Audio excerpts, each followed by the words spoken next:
जय श्री कृष्णा दोस्तों। मैं आज आपके लिए लेकर आई हूँ नरेंद्र कौर छाबड़ा जी की लिखी हुई एक पारिवारिक कहानी। दोस्तों, अगर कहानी पसंद आए तो चैनल को लाइक और सब्सक्राइब जरूर करिएगा। अनु की शादी को साल भर होने को आया है। नितिन के साथ पिछले वर्ष उसकी शादी हुई थी। उन्होंने स्नातक तक पढ़ाई की थी। उसकी इच्छा थी कि वह आगे और पढ़ाई करके नौकरी करे, लेकिन नितिन ने मना कर दिया।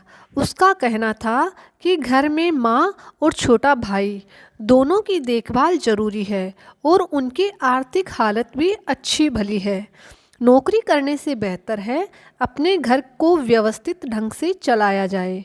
उन्होंने कंप्यूटर के कुछ कोर्स किए हुए थे। एक रेडीमेड कपड़ों की कंपनी के सेल्स मैनेजर के रूप में उसे एक काम मिल गया, जिसके लिए नितिन ने भी स्वीकृति दे दी। घर से ही 4-5 घंटे का काम करना होता था, जिससे मैं घर के काम करने के साथ साथ बखूबी कर रही थी। अनु की सासू माँ सुषमा जी भी थोड़ी बहुत मदद घर के कामों में कर देती थी। जब अनु अपने काम में व्यस्त होती तो ऊपर के छोटे मोटे कार्य सुषमा जी कर देती थी। एक दिन रात के खाने से निपटकर सब अपने अपने कमरे में सोने चले गए। तभी सुषमा जी पानी पीने के लिए रसोई में आई। देखा तो नितिन एक पतीली में पानी गर्म कर रहा था। वहीं सेकने की थैली पड़ी थी। सुषमा जी ने हैरानी से पूछा, यह क्या कर रहे हो? नितिन ने बताया कि अनु के पेट में दर्द है। उसे पीरियड्स में बहुत तकलीफ होती है, इसलिए सेकने के लिए गर्म पानी कर रहा हूँ। कुछ नाराजगी से सुषमा जी बोली, यह काम तो वह खुद भी कर सकती है, इसमें कौन सा बड़ा काम है? यह तो हर औरत के साथ होता है, कोई नया काम थोड़ी हो गया।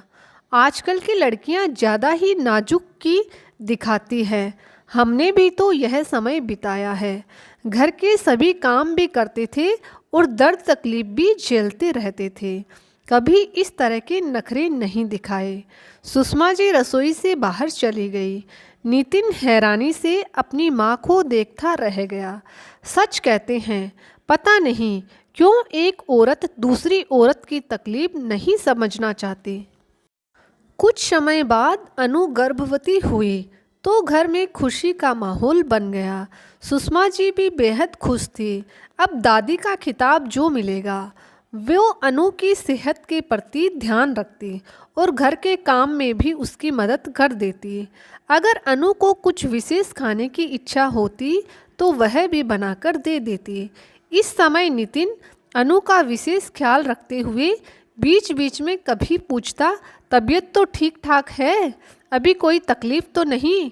कुछ खाने की इच्छा कर रही हो तो बताओ, चलो बाहर घूमकर आ जाएंगे, तुम्हारे पसंद का कुछ खा लेंगे। इन सब बातों से सुषमा जी कुछ चिढ़ जाती। शायद उन्हें अपना वह वक्त याद आ जाता होगा। उस समय इस तरह पति सबके सामने पत्नी की फिक्र नहीं करते थे, और आज के पति कैसे सबके सामने पत्नी की जी हुजूरी जैसा व्यवहार करते हैं। मन ही मन कुछ ऐसा सोचती। दिन बीतते गए। शाम का वक्त था। नितिन ने ऑफिस से घर लौट चाय नाश्ता किया।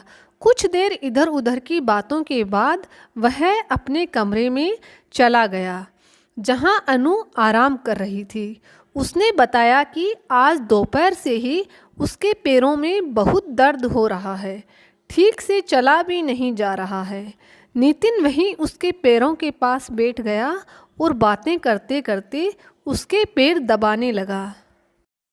अचानक सुषमा जी अनु से कुछ पूछने के लिए उसके कमरे में आई।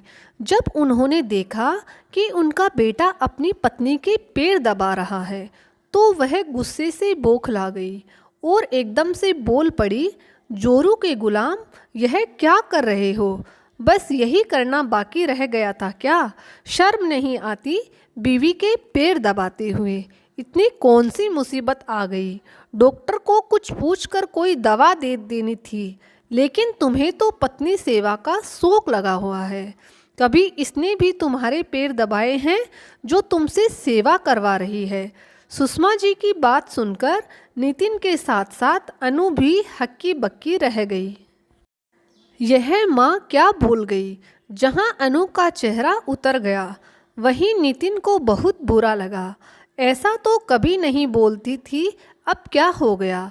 इस समय कुछ बोलना उसे ठीक नहीं लगा, लेकिन उसने यह निश्चय कर लिया कि वह माँ से ज़रूर इस बारे में बात करेगा। नितिन को ज़्यादा इंतज़ार नहीं करना पड़ा।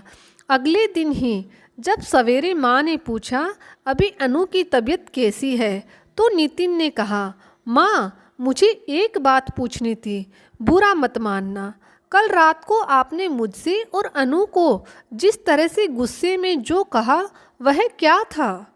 आपने तो कभी इस तरह की भाषा में पहले बात कभी नहीं की, फिर कल अचानक आपको क्या हो गया था।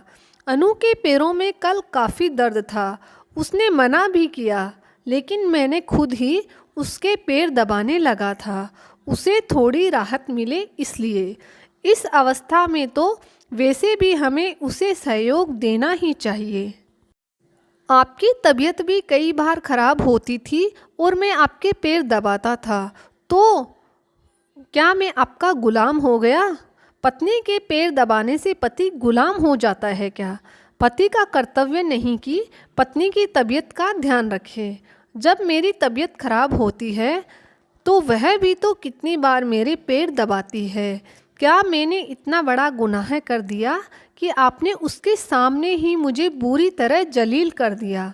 रात भर हम लोग ठीक तरह सो भी नहीं पाए।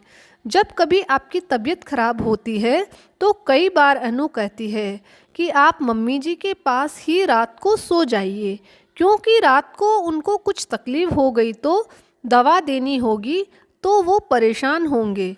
वह आपकी इतनी फिक्र भी करती है।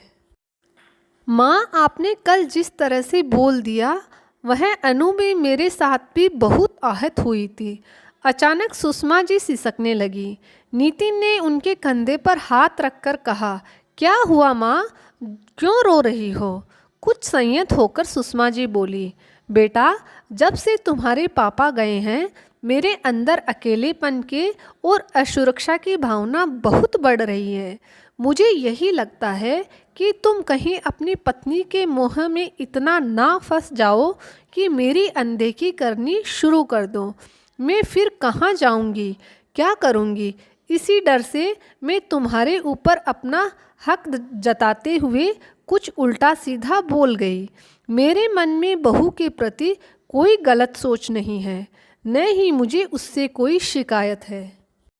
लेकिन जब तुमको उसका अतिरिक्त ख्याल करते देखा तो इससे मुझे लगा कि पत्नी की इतनी परवाह है तो तुम उसके हो जाओगे और मेरे प्रति लापरवाह हो जाओगे। बस इसीलिए मैं कुछ गुस्से में बोल गई। क्या आपको अपनी परवरिश पर और हमें दिए गए संस्कारों पर विश्वास नहीं है माँ। भला मैं आपके साथ ऐसा कैसे कर सकता हूँ। आपके प्रति लापरवाह हो सकता हूँ या आपकी अनदेखी कर सकता हूँ। अब जब पिताजी नहीं हैं तो मेरे ऊपर आपकी अतिरिक्त जिम्मेदारी बनती है। आप यकीन मानिए आज भी मेरी ज़िंदगी में पहले स्थान पर आप हैं। आप अपने मन से यह डर या वहम निकाल दीजिए कि मैं आपके प्रति लापरवाह हो जाऊंगा। आप पूरी तरह सुरक्षित हैं और मैं हमेशा आपके साथ हूँ। क्यों माँ, आपकी बहू भी आपका उतना ही ध्यान रखती है जितना मैं, इसलिए आप बेफिक्र रहिए। सुषमा जी ने नितिन को अपनी बाहों में भर लिया और फूट फूट कर रो पड़ी। सॉरी बेटा, तुम पर व्यर्थ ही शक किया। अब आगे से ध्यान रखूंगी, ऐसा माहौल दोबारा ना बने। मुझे तुम पर विश्वास है और गर्व है, तुम्हारे संस्कारों पर, आचरण और व्यवहार पर। तुम और अनु मेरे साथ कभी गलत व्यवहार नहीं कर सकते। चलो चल कर देखते हैं अनु की तबीयत अब कैसी है। कहकर उन्होंने नितिन के साथ उसके कमरे में प्रवेश किया, जहां अनु उनका ही रास्ता देख रही थी। उसे अपने अंक में भरते हुए बोली, अनु बेटा, कल की बातों पर ध्यान मत देना, मैं कुछ ज़्यादा ही बोल रही थी। मम्मी जी, कोई बात नहीं, आपके मन में जो संदेह था वह दूर हो गया। अच्छा हुआ साथ में बैठकर समस्या बढ़ने से पहले उसी का समाधान कर लिया। अब ना कभी आपको हमसे कोई शिकायत होगी और ना हमें आपसे। सब बातें स्पष्ट हो गई है। अनु के कहने पर मुस्कुराते सुषमा जी तथा नितिन ने हामी में सिर हिला दिया। तो दोस्तों, कैसी लगी आपको आज की कहानी? अगर कहानी अच्छी लगे तो चैनल को लाइक और सब्सक्राइब ज़रूर करिएगा। मैं ऐसी ही मनोरंजक कहानियाँ आपके लिए लेकर आती रहूँगी। जय श्री कृष्णा।